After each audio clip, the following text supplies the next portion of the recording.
All right, what's up, guys? We're back. I think this would be the third episode. I've done a ton since we've last talked about this car. Here we are. Here's the welder's mask because very fun stuff is about to happen. Here's what we have. So I know it doesn't look like much has changed, but I've actually done a lot. So this middle support, as you can tell, is still here, even with all the rust. That one I cut out. So the reason this one is still here, because it's actually isn't that bad, the rust. So as you can see, you see the holes and whatnot. All that is fillable, believe it or not. So I'm gonna fill that with MIG weld and call it a day, because it's gonna be perfectly fine. This car isn't necessarily gonna be safe to begin with, so filling those holes with weld is the least of my concerns when it comes to how strong this car is. And I'm probably gonna come back and do like more cross supports when the engine's done and all that, but for now this works, so I'm not gonna look too far into it. Here's the next one. When I say next, it's because I basically have this one done. I just have to make like a small little bend to make it meet up here. So as you can see, that's like a bend here. I've just been hitting it with a hammer because why not? I got all these bends in here. I'll show you guys in a second, but I got all these bends in, all that crap.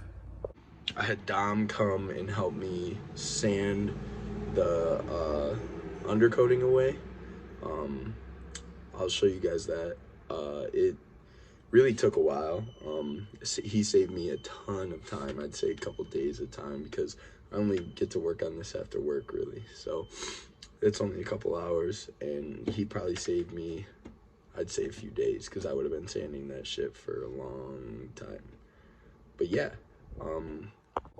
Okay, so here's my piece of metal in there. As you can tell, I mean, it's not perfect. You see the little gaps in there, but this is gonna work, and I'm gonna fill those gaps with weld. This little hole, you see my finger poking through, that is also gonna get filled with weld. Same with that right there. All the little imperfections I'm just gonna booger up. But here's right where, so this corner right here is where I still have to fix up. But as you can see, I made the bend in there.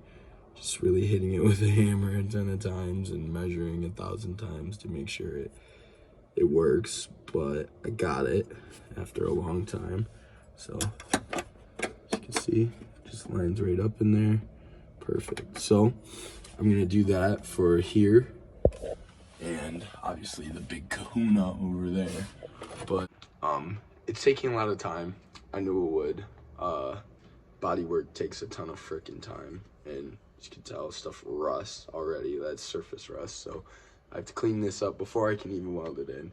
So everything's time consuming, and it's hard, but I've been doing it slowly. I've been teaching myself how to MIG weld properly and make sure that everything's good. Had some help from coworkers, obviously, but just been sitting here after work welding, trying to make sure I can get the hang of it before I go and do it on my car and mess everything up.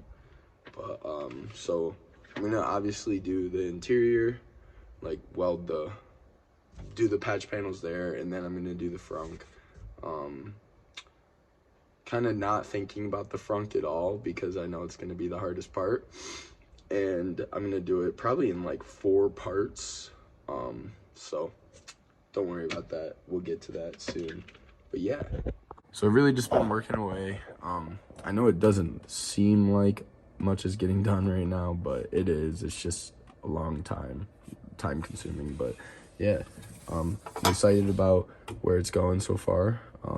And I will get back to you guys as soon as I get some more shit done. All right, guys, so I'm doing some more body work. I think this is gonna be episode 3 still. So here's what I'm doing. As you can see, I have these 2 terrains jacks holding this right here. So I think I said earlier that I thought I was gonna spot weld these holes up and whatnot. But then the more I look at it, the more I see that it's all Swiss cheese. And that is not gonna help me. So what I'm doing is I cut sheet metal out. I cut a sheet for this side 23 inches long, and for this side about a foot. So what I'm doing is I have it held up in place with magnets and these, and I'm hammering the shape to try to get it the closest I can, and then I'm gonna cut it out probably about 2 inches maybe away from this middle support here, and then I'm gonna weld this in. So it should be pretty decently straightforward. I mean, as you can see, I'm getting the shape down, getting it all nice and leveled. These are stress risers, so it's important if I get into a crash to have these. So that's why I'm making this shape instead of making it just a straight piece, because I want some rigidity, even though it's not going to be safe whatsoever. It will be safer than a flat piece of metal. So using ball peen and some body hammers and just going to town. Not the most fun work, but has to be done if I want to get this thing on the road. So I'll catch you guys when I get some more work done. Yeah, we're gonna be doing body work for a long time, so this might be either a really long episode and it's gonna take a while to get out, or who knows, I might do a couple episodes of body work, but we'll see. So I'll catch you guys. All right, y'all, so it's been a while since I last recorded anything. I think it was middle of October or something. It's now late November and it's cold as shit. And we've gotten a ton of snow. It snowed all over this puppy, but that's fine because it sat outside for like 30 years. But here's what I have. So it doesn't look like a whole lot's changed, but obviously this is cut out and this is gonna get cut out soon too. The reason I cut this out, obviously, is I talked about it earlier, is these holes just can't be spot welded. It's too thin. So I cut it out, and this is the metal that I have shaped right here. It was one long piece, but I made it into shorter pieces. And the reason I made it into shorter pieces was because it's just gonna be a lot easier to weld in. But so here I have the bends and whatnot. That's gonna be like right here, and obviously from the top it doesn't look like it fits as well, but from the bottom it does. And so these will probably get lap welded for the most part. Like this is gonna be a butt weld, so the touching, they're basically gonna be touching. It's just gonna be welded over. Lap weld is kind of like where the two metals on top of each other like that. So the issue with lap welding is rust can get in between the two metal pieces when they're on top of each other, like water and shit, and it just rusts it out. But if you do it right, you can lap weld it and then use body sealer all along here. So you're pretty much just spot welding, like you drill holes and weld in there, and then you use body sealer to seal all this gap. That way no moisture gets in there. So that's probably what's going to end up happening right here, because it's just really hard to get it exact.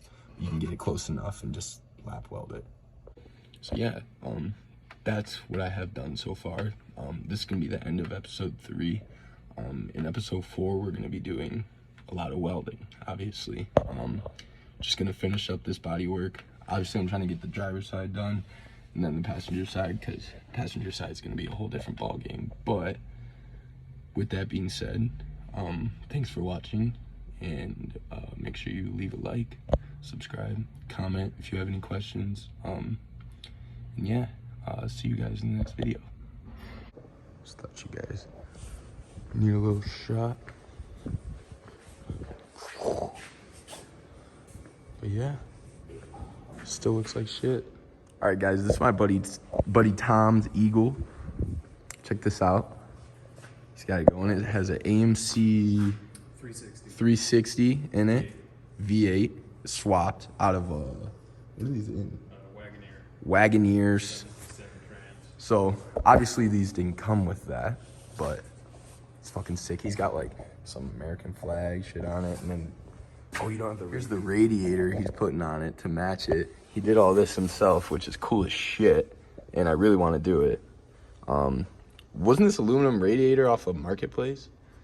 Yeah, so he got lucky really with this, but it's super fun. He has it all wired up with a 1500 harness. Yeah, TBI. So check that out. And then he has, a 1500 ECU, right?